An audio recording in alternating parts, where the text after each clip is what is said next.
Hello students. तो आज की वीडियो में हम बात करने जा रहे हैं multiplication of two vectors.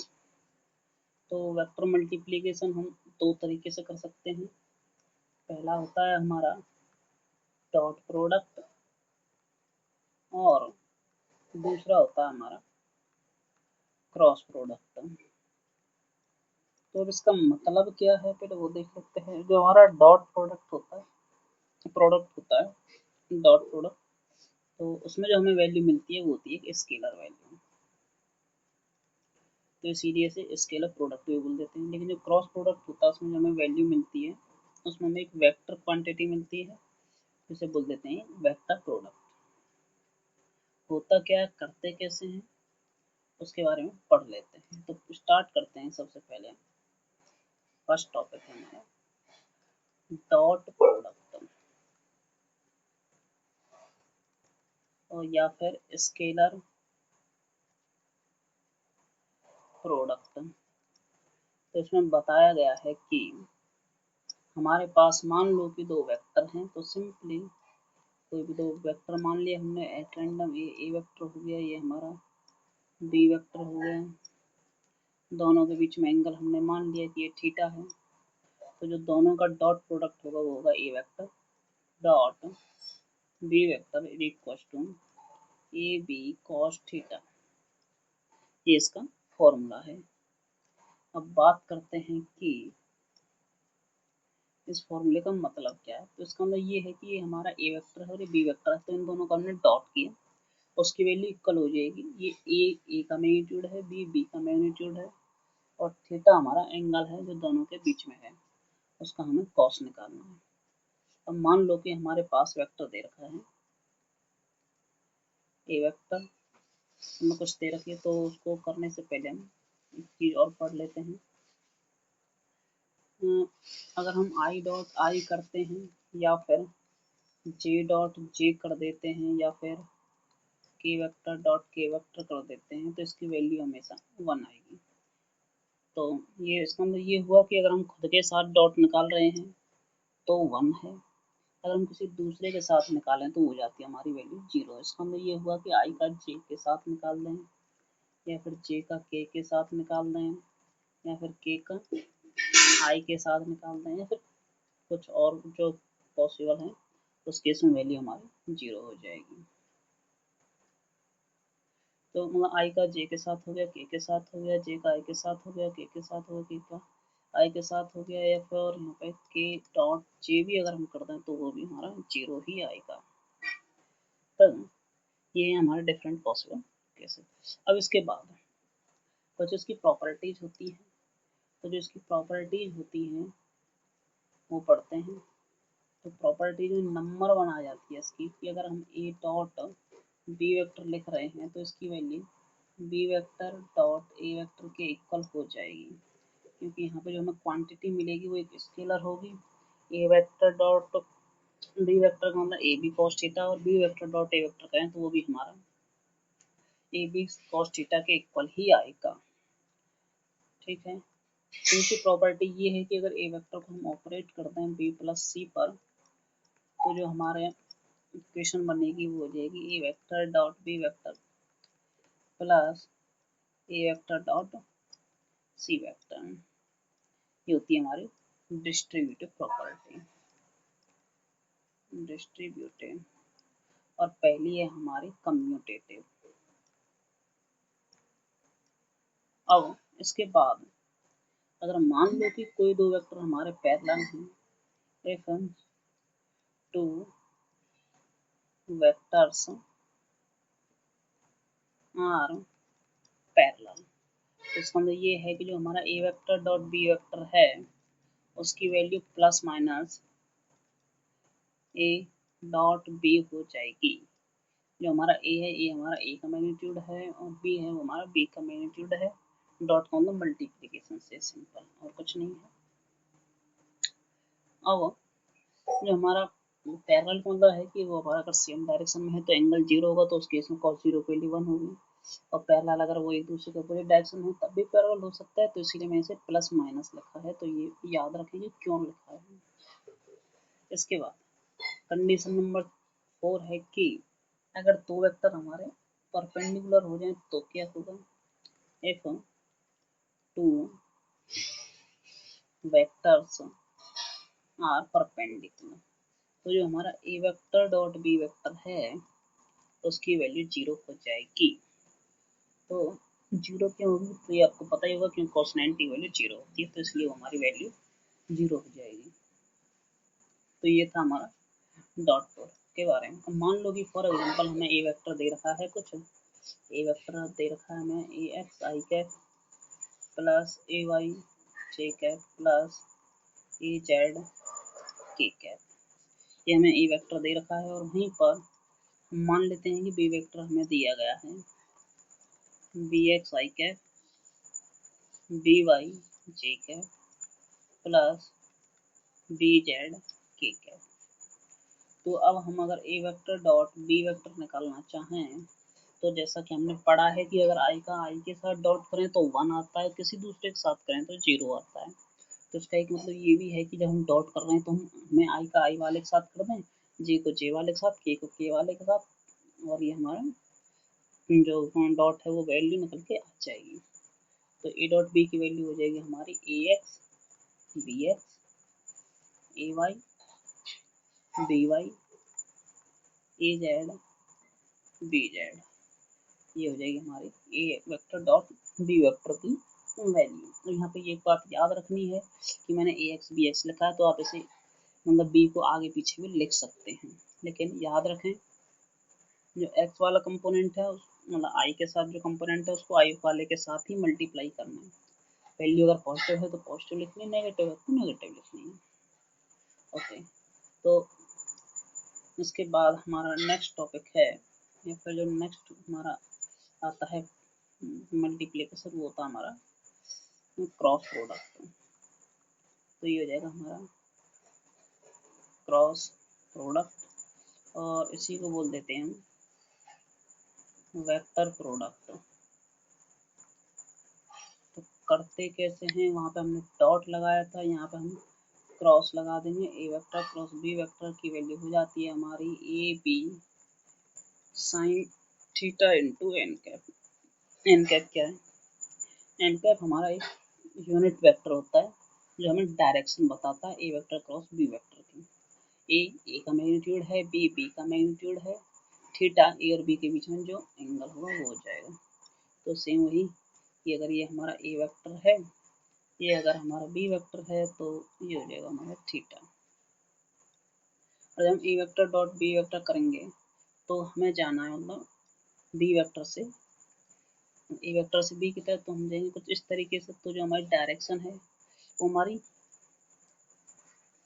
Clockwise हो गई, और जब हमारी डायरेक्शन क्लॉकवाइज होती है तो उस केस में जो उसकी डायरेक्शन मतलब क्लॉकवाइज जा रहे हैं तो जो हमारी डायरेक्शन आएगी वो हो जाएगी इनटू द प्लेन। मतलब जो हमारा ये एन कैप है यहाँ पर इस केस में एन कैप हो जाएगा हमारा इनटू द प्लेन, और दूसरे शब्दों में कहें तो जो हमारा प्लेन है प्लेन में अंदर की तरफ वो जाएगा। अब इसके बाद ये था हमारा ए क्रॉस बी। अब बात करें हम ए आई क्रॉस आई और जे क्रॉस जे और के क्रॉस के की, तो इन सब की वैल्यू आ जाएगी 0, क्योंकि खुद के साथ जो एंगल होता है वो 0 होता है, तो साइन 0 की वैल्यू 0। और इसके बाद नेक्स्ट है कि अगर हम आई को जे के साथ कर दें तो वो हमारा के हो जाता है। ये याद रखना है आपको, कैसे याद रखना वो भी मैं आपको बता दूँ, बहुत ही ईजी है, बहुत ही सिंपल है। जे को के साथ करेंगे तो आई आ जाएगा, और के को अगर हम आई के साथ करेंगे तो वो जे आ जाएगा। वहीं पर अगर हम जे क्रॉस आई करते हैं तो ये माइनस के हो जाएगा, अगर यहाँ पे के क्रॉस जे कर दें तो ये माइनस आई हो जाएगा, और यहाँ पर आई क्रॉस के कर दें तो ये माइनस जे हो जाएगा। अब ये आया कैसे वो एक बार मैं आपको बता देता हूँ। तो ये हमारा आई हो गया, आई से हमें जाना है जे पर, जे से हमें जाना है के पर, के बाद फिर आई आ जाएगा, फिर जे आ जाएगा, फिर से अगेन से के आ जाएगा। और इसमें याद ये रखना है कि अगर यहाँ जो हमने नीचे लिखी है लाइन, अगर मैं इसमें फॉरवर्ड जा रहा हूँ आगे की तरफ, तो जो हमारा वैल्यू जो हमें वैल्यू मिलेगी वो हमें पॉजिटिव मिलेगी बैक फॉरवर्ड डायरेक्शन में, और अगर मैं बैक जाऊँगा तो वैल्यू मेरी नेगेटिव हो जाएगी। तो स्टार्ट करते हैं, देखते हैं कैसे हुआ। मैं कर रहा हूँ आई क्रॉस जे, तो इसका मतलब आई ये है और जे ये है, तो इसका मतलब मैं आगे की तरफ गया तो आगे की तरफ मुझे के मिल गया, तो के की वैल्यू हो जाएगी पॉजिटिव। वहीं पर मैंने लिखा जे क्रॉस आई, तो यहाँ पर देखिए ये मेरा जे है, ये आई है, तो मैं जाऊँगा यहाँ पर ऐसे पीछे की तरफ, तो मुझे के तो मिलेगा लेकिन बैकवर्ड डायरेक्शन में जाने पर मिल रहा है, तो इसीलिए मुझे नेगेटिव साइन यूज करना पड़ेगा। तो ये है इसका तरीका। आपको याद रखना, आई और जे को के में बदल देंगे, जे के को आई में बदल देंगे, के आई को जे में बदल देंगे। बाकी अगर उनको थोड़ा आपस में इंटरचेंज कर दें तो जो हमारे सामने वाला रिजल्ट है वो नेगेटिव में आ जाएगा। अब यहाँ से अगर मैं इसकी कुछ प्रॉपर्टीज़ के बारे में बात करूँ, जैसे मैंने पहले बताई थी, तो इसकी एक प्रॉपर्टी तो यही हो जाती है कि A vector cross B vector की वैल्यू हमारी B vector cross A vector के इक्वल नहीं होगी, जैसा कि अभी आपने देखा है। क्योंकि मैं अगर आई क्रॉस जे कर रहा हूँ तो मुझे के मिल रहा है, लेकिन जब मैं जे क्रॉस आई करूँगा तो मुझे वैल्यू मिल रही है माइनस के। तो इसका मतलब ये हुआ कि अगर मैं ए क्रॉस बी को लिखना चाहूँ तो मैं इसे लिख सकता हूँ माइनस बी क्रॉस ए। ये इसका लॉ जैसे ये फॉलो करेगा। तो ये मेरा वेक्टर है। और नेक्स्ट प्रॉपर्टी की अगर हम बात करें तो नेक्स्ट तो सेम है कि अगर मैं ए वेक्टर को क्रॉस कर दूं बी प्लस सी के साथ तो सेम ये इस पर डिस्ट्रीब्यूट हो जाएगा, ए क्रॉस बी हो जाएगा प्लस में ए वेक्टर क्रॉस में सी वेक्टर। थर्ड प्रॉपर्टी अगर बात करें हम पैरेलल वेक्टर के केस में, पैरेलल वेक्टर्स के लिए, तो जो हमारा ए क्रॉस बी है उसकी वैल्यू आपको पता है 0 आ जाएगी, क्योंकि एंगल या तो 0 होगा या फिर 180 होगा, साइन 0 और साइन 180 की वैल्यू हमारी 0 होती है। फोर्थ प्रॉपर्टी अगर हम बात करें कि वेक्टर हमारे परपेंडिकुलर हैं तो उस केस में क्या होगा, तो उस केस में A vector cross B vector की जो वैल्यू है वो हो जाएगी हमारी A B into N cap. N cap हमें यूज करना ही करना है क्योंकि एन कैप हमारी डायरेक्शन को शो करेगा। अब बात करते हैं कि अगर हमें सॉल्व करना हो तो हम कैसे कर सकते हैं। दो वेक्टर हमें दे रखे हों तो दो वेक्टर मान लेते हैं कि ये हमारे पास ए सिंपल ए वेक्टर ही मान लेता हूँ मैं से, ये ए है A x I cap, A Y J cap plus A Z के कैप। दूसरा वेक्टर है मेरा बी एक्स आई प्लस बी वाई जे प्लस बी जेड के कैप। अब इसके बाद मुझे जो वैल्यू निकालनी है वो है मेरी ए वेक्टर क्रॉस बी वेक्टर की वैल्यू। तो निकालने का एक सीधा सा तरीका तो ये है कि ए के साथ हम बी का क्रॉस कर दें, जैसे हमने पहले किया था, और उसमें जो हमारा आई का आई के साथ उस कंपोनेंट को नहीं लेंगे, जे को जे वाले के साथ नहीं लेंगे और के को के वाले के साथ नहीं लेंगे। तो इसका मतलब ये हुआ जो आई वाले का जो हमें मल्टीप्लाई करना है, क्रॉस करना है, ऐसा आई का वो हमें जे वाले के साथ करना, के वाले के साथ करना, क्योंकि उसी में हमें कुछ ना कुछ वेक्टर मिलेगा, बाकी आई के साथ करने पर तो वो 0 हो जाएगा। तो एक तो हमारा तरीका सिंपल मतलब जैसे मतलब पहले से जो आप लोग करते आ रहे हो वैसे कर दें। दूसरा एक इसका जो सिंपल मेथड है वो मैं आपको बता रहा हूँ, उसको यूज करने से आपको फ़ायदा ये होगा कि आप उसे कभी भी नहीं भूलोगे कि उसमें जो हमारा क्रॉस करने पर आई आएगा, जे आएगा या फिर के आएगा। तो वो है आपका मैट्रिक्स मेथड और डिटरमिनेंट मेथड है। ये हमारा आई जे के लिखना है पहले हमें, और यहाँ पे हमारा ए क्रॉस बी है, तो मतलब पहले जो ए है ए की कंपोनेंट लिखें, ए X A Y A Z, फिर इसके नीचे हो जाएगा बी एक्स बी वाई और फिर ये हो जाएगा बी जेड। अब सॉल्व करने के लिए हमें क्या करना है, पहला आ जाएगा हमारा आई कैप। आई कैप के साथ क्या क्या आएगा वो देख लेते हैं। जब हम बात करेंगे आई कैप की तो जो ये वाली लाइन है इसे हटा दें, और जो इसके परपेंडिकुलर है ये वाली लाइन इसको हटा दो, तो बचा क्या हमारे पास A Y A Z B Y B Z. अब हमें करना क्या है, A X B Z A Y B Z का मल्टीप्लाई करो, तो मतलब ए वाई बी जेड का मल्टीप्लाई, फिर उसमें से माइनस कर दो, माइनस कर देना हमें उसके बाद ए जेड और बी वाई का प्रोडक्ट। तो इसका मतलब हो गया बी वाई और ए जेड का हमें प्रोडक्ट इसमें से कर देना माइनस। ये हो जाती है हमारी पहली वैल्यू। अब इसके बाद करते हैं नेक्स्ट की बात। जो हमें आ रहा है यहाँ पे आई आया है वो हमारा पॉजिटिव है, लेकिन जो हम यहाँ पे यूज करेंगे जे वो हमारा नेगेटिव साइन के साथ आएगा, ये आपको याद रखना। अब इसके बाद जब हम जे के लिए करेंगे तो जे के लिए ये इसमें जे आ रहा है इस वाली लाइन में और इस वाली लाइन में जे आ रहा है, इन दोनों को कर देते हैं कैंसिल। अब बचा क्या हमारा A X A Z B X B Z. फिर से वही कि ए एक्स को बी जेड के साथ मल्टीप्लाई करो, तो ए एक्स को बी जेड के साथ मल्टीप्लाई करो, उसमें से माइनस कर दो बी एक्स का ई जेड के साथ प्रोडक्ट। तो ये हो गया हमारा। अब इसके बाद जब हम फाइनली सॉल्व करते हैं के लिए, तो किस में आ जाता है फिर प्लस के कैप। उसके लिए फिर से इस वाली लाइन को कैंसिल करो, इस वाली लाइन को कैंसिल करो।